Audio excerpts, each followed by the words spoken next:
You guys ready for this? Dustin Baker, VikesNow, on the heels of a triumph against the Buffalo Bills. Your Minnesota Vikings go to 8-1, unexpected, unforeseen. Before the game, during the game, in the last 20 minutes of the game, all of it was unforeseen and unexpected. So I'm going to go through generalized reaction to the win that catapults them into Super Bowl talks. We talked about it last week. And then tomorrow, we'll go through the surprises, although that show could probably have a longer runtime than James Cameron's Titanic film, based on all of the little details from yesterday's game ball. Try my best. Foremost, though, let's go over the generalized reaction. 1 week ago, at this very moment, I told you that for the first time, I believed the Vikings were Super Bowl contenders, and that was against the Washington Commanders. Why did I say that? Well, they had the gumption to turn on the gas when it mattered the most against a middling team in the Commanders. Good defense, not very good offense. They basically acted like previous Super Bowl winners and said, all right, boys, now is the time to get serious. Let's go get this win on the road. Bada bing. It was wonderful. The team climbed to 7-1. And I internally, for the first time, believed, okay, these guys really do have the DNA to make a push towards February. That was me. Now, after beating the Buffalo Bills, the rest of the world believes that the purple and gold team are Super Bowl contenders. Because how could you not? They have an 8-1 record, which is impossible to accrue if you are a shitty team. It doesn't matter that their wins were by one score less against all of these ho-hum opponents, like I guess the Packers. That was 24-7, but let's go down the line. The Lions, the Saints, the Bears, Dolphins, Cardinals, Commanders, all of those wins meant something because it gave them a backbone to learn how to win a game that was down to the nitty-gritty. This team has composure, heart, and grit. It didn't have that in 2020 or 2021, and that's why a new head coach and a new general manager were summoned, because all of these games they couldn't close out in the past 2 years. Right down the line, almost systematically, they're closing out those games in 2022. All this roster needed was a new pair of eyes, a new brand of leadership, new play calling. And those of us that suggested a rebuild was stupid are vindicated. And a lot of you watching the show are vindicated because it was always mind-boggling that you'd stare at a roster that had Justin Jefferson, Danielle Hunter, at that time Adam Thielen, Eric Kendricks, Harrison Smith, and Kirk Cousins, who's pretty damn good, but they couldn't find their way out of the cellar of mediocrity. Well, they have now, and they're 8-1. And according to the world, Vegas odds makers, probably your neighbors who don't watch football, the Vikings are bona fide Super Bowl contenders after winning on the road at the Super Bowl frontrunner. Write that down. There's a lot of parallels, at least in terms of emotional vibes, between that win yesterday and the Minneapolis Miracle. And I'll tell you why it was different than the Miracle. I will argue until forever now, because this game transpired yesterday, that the Minneapolis Miracle was a significantly more important win. Why? Because it was in the postseason. It enabled them to go to the NFC Championship. They met their demise against the team that later won the Super Bowl at the Vikings' house. So what I'm about to say does not cheapen the Minneapolis Miracle. In fact, Minneapolis Miracle reigns significantly more supreme than the win yesterday, merely because it was lose or go home. However, the win yesterday was markedly different because in the Miracle game, 2017 playoffs against the Saints, the Vikings were at home and they had a 17-0 lead. They decided that we're going to piss that away. And then the Miracle happened, and it was righting the sins of recent past. They made good on a comeback that they created by collapsing. This game wasn't like that. Aside from the first drive, go figure, the Vikings scored on the first offensive drive. They do that seemingly every game. And then they had their little lullaby in the second and third quarter. And it felt like if you were going to have a lullaby against the Bills, led by the MVP frontrunner Josh Allen, that shit wasn't going to cut it. You can't get away with that against the best football team on the planet. Well, they turned on the gas at the end of the third quarter, and then through a fourth quarter and overtime period that leave you speechless thereafter, probably hooting and hollering like a madman as I did on my couch. they came back from a game that could not be salvaged. During the miracle game against the Saints, they collapsed and had to find absolute heroics to win the damn thing. So forever, these things will be different because it was shot themselves in the foot against the Saints. They didn't necessarily come out like gangbusters for the entirety of the first half against the Bills. They were getting dominated. There's no other way to dice it. It was 27-10, and I kid you not, I was writing a draft of an article about takeaways and reactions, assuming the Vikings were to continue losing.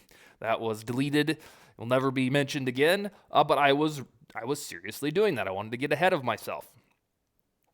The next one, we talked about the Minneapolis Miracle here, but there's also some parallels to the 2009 game when Brett Favre announced, I am here, I'm the quarterback of the Vikings. We're going to throw this laser of a 39-yard touchdown pass to Greg Lewis. Well, that was different too because that game was at home in the Metrodome. It was the friendly confines. They should have won no matter what. It shouldn't have needed Favre to Lewis. The quarterback of the 49ers was Sean Hill. He isn't quite as good as Josh Allen. And then, in retrospect, the Niners were only an 8-8 team that year. They should have beat them handily for all of those reasons I just mentioned. At home, playing Sean Hill, 8-8 team. It shouldn't have even needed to come down to all of that heroism that Favre had to Greg Lewis. On the other hand, the Bills game, Josh Allen, MVP frontrunner, you're on the road, and I'm here to report the Vikings aren't savants in away games. And the Bills, they're going to go to the postseason. They'll probably find their way to the AFC Championship. And for those reasons, it was a more noteworthy win over the Bills than the 49ers. Now, if you have sentimental ties to the 49ers win, great. That's fine. Nobody's ever going to take those away from you.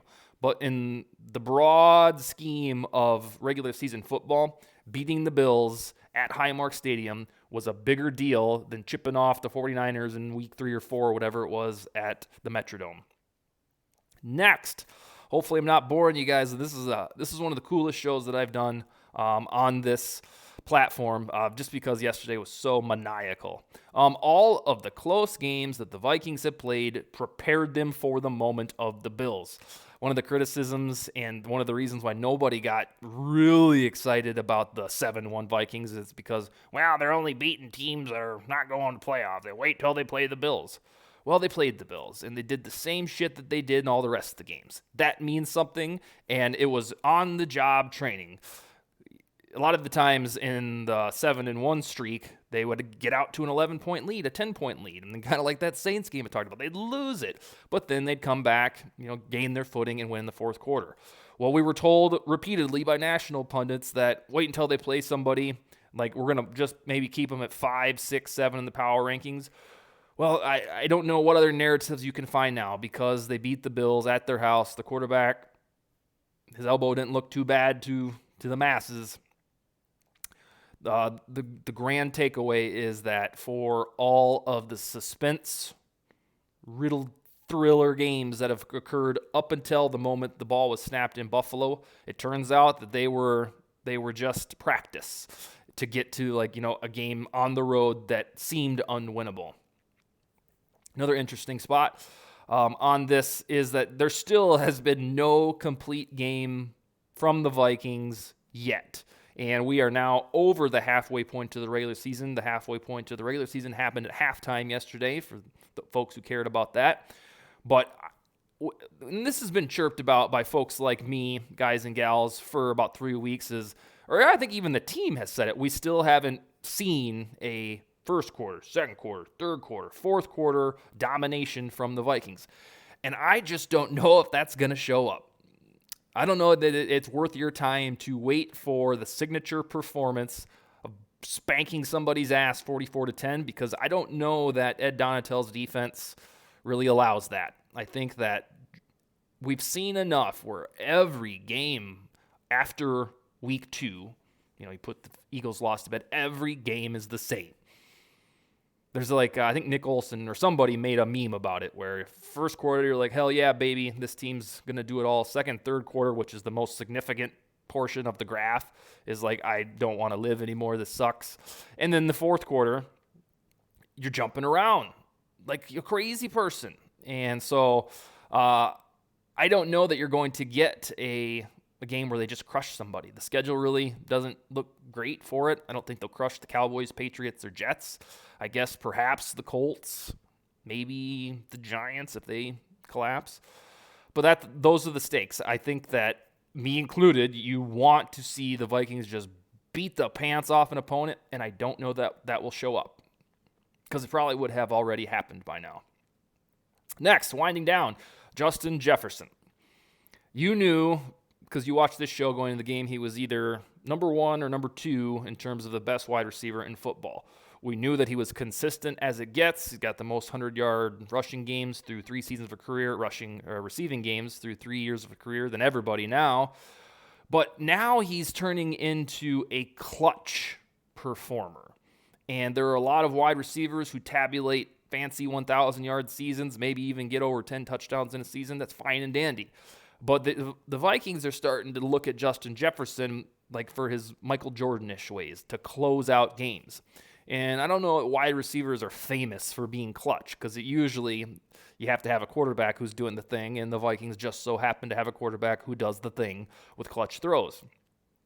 But the pass that Cousins threw to Jefferson on 4th and 18 was a mini Hail Mary. It should have been incomplete, and the game should have been over. We should have had a show this afternoon talking about the 7-2 Vikings, and there's no shame in losing at Buffalo. Let's rebound and win the next 3 at home. That should have been the subject of the show, but Justin Jefferson had different plans.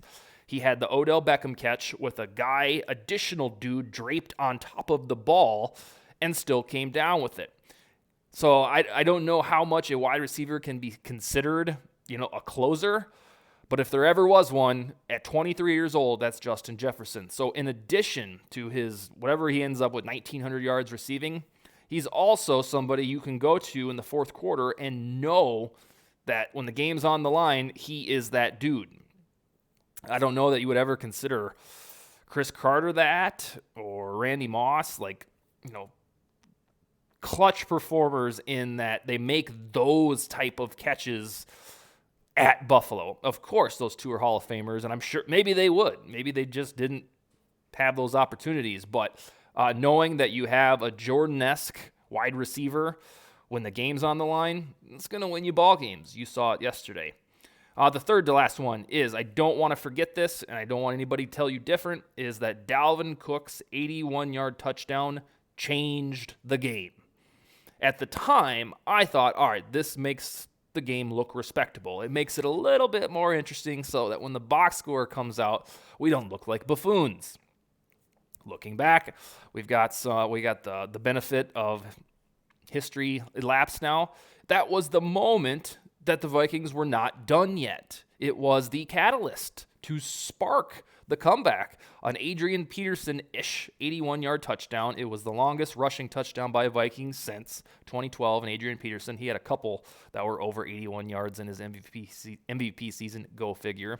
But Cook was infamously ignored in the second quarter. It was quite bizarre, but I don't think they're going to do that again. They're realizing that Dalvin is getting stronger as this year goes on, and when he ripped off that touchdown, that really, when you go back and watch the film, watch the highlights, that was the moment that started all of the enthusiasm for the team that, hey, this can be done. All right, second to last one. I will keep saying this until it's not true anymore, and I think it's just the way it is. Kirk Cousins was a better quarterback last year. I just want that to sink in. Some of you be like, I don't care, the Vikings are winning. Yeah, me too. But in terms of individual performance, how he throws the ball, Cousins was a better quarterback last year, and it's really hard to believe because at this time, I should have pulled this before the show. See, they're 7-1 now. What were they? 3-5? 4-4? I can't remember if they got to 4-4 that quickly. Probably not. I'll look it up. I'll correct the record tomorrow. But yeah, Cousins, unless you hide under a rock, he was more prolific last year, and he did this exact same stuff last year, but the defense would blow it in the final 2 minutes of the second quarter and the final 2 minutes of the fourth quarter. So, thankfully, with Kevin O'Connell in charge and evidently Ed Donatel knowing his stuff, when Cousins authors those late game comebacks, they mean something and they turn into wins. Whereas last year he did it over and over, and you look up at the box score and be like, oh, they lost. The Ravens game comes to mind. I think one of the only ones they pulled out was the Panthers game in overtime. But Cousins was doing all of this stuff, and he has been doing this stuff in 2020 and 2021, where you give him the ball, they need a late game drive to either tie the game, win the game, go ahead in the game, and he orchestrates it. But the only difference is that the rest of the team isn't bungling it. So know that I think there's hope that Cousins can even get better from where he is right now, because last year he was a better performer. Go pull PFF, go pull QBR, EPA per play, DVOA. They all, at this point in the season, suggest that Cousins through 10 weeks was better in 2021 than right now. It's a little spooky. Finally, this is when I'm going to close out the show, and then tomorrow we'll do the surprises. Now is the time. You as the Vikings fan, you start to have laser focus on home field advantage. It's no longer just a good team that's going to get into the playoffs. It's a team who's essentially already won the NFC North and can set sights on home field advantage, perhaps throughout the playoffs. Now, I didn't bang this drum very, very loudly 3 weeks ago because I thought the Eagles wouldn't be able to be caught. If you would have polled me, I think before the Dolphins game, if you said, between the Dolphins game and the Bills game, what do you expect the Vikings record to be? I probably would have said in those games only, 3-2, 2-3. Who knows how they come along? But wouldn't you know it, they're undefeated in that stretch. So now the gift that comes out of that is that you can cheer against the Eagles. You don't have any problem doing that. But getting home field advantage throughout is actually attainable because they keep stacking wins. Now, the Eagles don't have a cakewalk schedule, but it's also not too terribly daunting. But you want the Eagles to lose on Monday Night Football to Washington, and you want them to lose from here on out, because every time they lose, the Vikings get closer to leapfrogging them by a single game, which means, hypothetically, every NFC playoff game would have to go through US Bank Stadium. Now, usually what I say at these times is that for the Vikings to have a puncher's chance to get the Super Bowl, they need to play games in US Bank Stadium. Yesterday at Buffalo changes my mind a little bit. They might just be good enough to pull off some insane thriller, at Philadelphia, or I know they can win at the Giants. But you get it. The safest way to hedge the bet if you want this team to get to the Super Bowl, and I'm pretty sure you do, is to get home field advantage or as much as possible. They have a stranglehold on the 2 seed, but it's reasonable right now to peek ahead at the Eagles' performance. And if they drop 2 or 3 or 4 games and the Vikings finish 1 game ahead of them, then the road to the Super Bowl goes through US Bank Stadium. Whew. All right, that is the reaction to one of the coolest Vikings games in team history. Probably the most significant regular season win since 1998. I think that's what I'll settle on. I can't decide if that would be the Thanksgiving game or the Packer game. Probably the Packer game. But yeah, that's how nifty, how snazzy, how spiffy that win over the Bills was. It was in the annals of Vikings history. A, you won't forget it for the rest of your life. But B, they don't usually come out on the good end of the stick, especially in those road regular season games. That's all I got. Hope you enjoyed, and Skol, baby.